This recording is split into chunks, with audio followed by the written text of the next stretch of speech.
The Galactic Unity Festival buzzed with excitement as representatives from 100 worlds mingled in the vast crystalline halls of Station Nexus.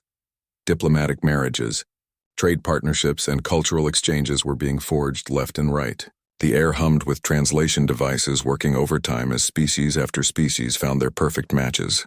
Jackson Martinez adjusted his ceremonial Earth diplomatic uniform and scanned the crowd, searching for his assigned partner, Lily Chen, the other human representative. The festival's purpose was clear: forge bonds between civilizations to strengthen the Galactic Alliance. Every species was expected to participate, to show unity and cooperation. He found Lily near the refreshment stations, diplomatically declining what appeared to be fermented beetle juice from an enthusiastic Zephyrian delegate. "Any luck finding our assigned partners?" Jackson asked, approaching with relief written on his face. Lily shook her head, her dark hair catching the station's artificial starlight. "The Andromedans paired up with the Silicon Collective an hour ago. The crystalline hierarchy is negotiating with 3 different gas-based species. Everyone's finding someone except—" She nodded toward the far corner of the hall. Jackson followed her gaze and felt his breath catch. In the shadow stood a figure that seemed to absorb light rather than reflect it. The alien vampire queen, though vampire was a crude human translation of her species' name, stood alone. Her obsidian skin seemed to shimmer with an inner darkness, and her silver eyes held the weight of eons. Twin sets of elegant fangs gleamed when she occasionally attempted what might have been a smile at passing delegates. She had been alone for 3 hours. "The Sanguinari," Lily whispered. "I read the briefings. Their species feeds on life energy, not blood like our fictional vampires. But the association—" She trailed off as they watched a group of Aquatic Confederacy representatives literally swim away in their mobile tanks when the Queen approached. "Everyone's afraid of her," Jackson observed. "Look how they scatter." Indeed, everywhere the Queen moved, other delegates found sudden urgent business elsewhere. She had tried approaching the hive minds. They'd buzzed away in perfect formation. The plant collective had literally rooted themselves in place until she left their vicinity. Even the notoriously aggressive warrior clans had found pressing military briefings to attend.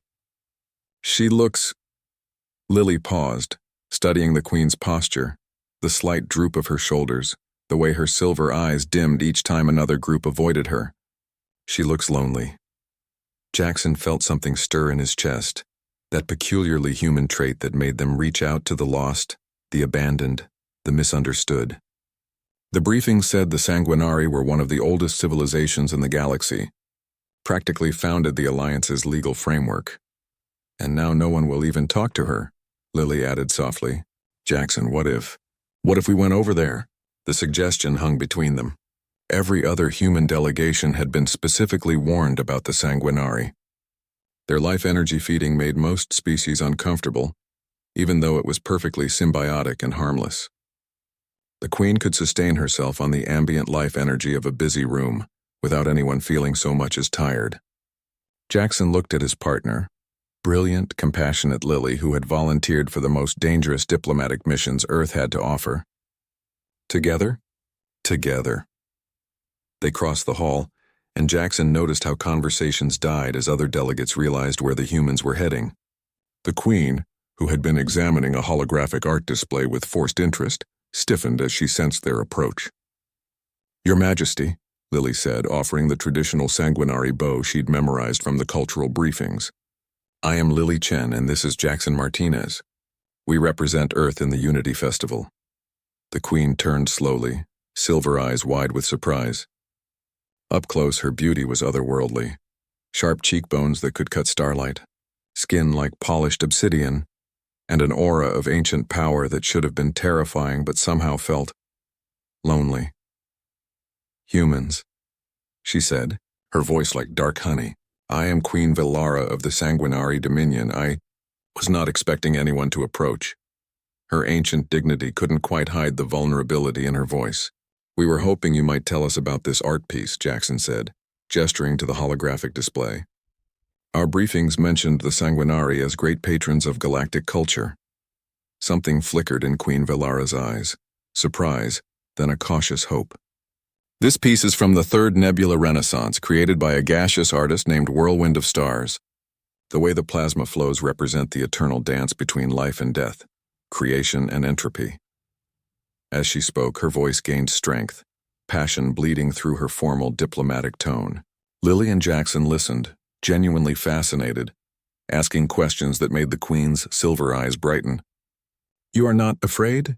Queen Vylara asked after a particularly animated explanation about quantum-sculpted light. "Afraid of what?" Jackson asked. "Your species? Your feeding requirements? Your age?" The Queen blinked, clearly not expecting such directness. "Your Majesty," Lily said gently. "On Earth we have stories about vampires too. But we also have stories about misunderstood monsters who turned out to be the heroes all along. And our diplomatic files show the Sanguinari have prevented 14 galactic wars through mediation alone. Humans are remarkable," Queen Vylara said softly.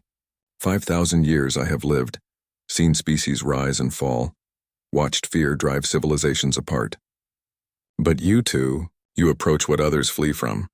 Maybe that's what makes us human, Jackson said. We're curious about the things that scare others. Around them, the festival continued, but Jackson noticed something changing. Other delegates were watching, not fleeing, but actually observing the conversation. The Queen's isolation had been so complete that her interaction with the humans was drawing attention. "Would you?" Queen Vylara hesitated, vulnerability cracking through millennia of royal composure. "Would you perhaps be interested in a formal partnership? The Sanguinari have much to offer. Our longevity brings perspective. Our energy reading abilities could help with conflict resolution. And our archives contain cultural treasures from civilizations that existed before most current species evolved." Lily and Jackson exchanged glances. They'd come to the festival expecting to partner with some safely conventional species. Instead, they'd found something better, a chance to build a bridge where everyone else saw only an unbridgeable gap. "Your Majesty," Lily said formally, "on behalf of Earth and humanity, we would be honored to establish a formal partnership with the Sanguinari Dominion." The Queen's composure finally cracked, silver eyes shining with something that might have been tears if vampire queens cried. "I thank you, both of you."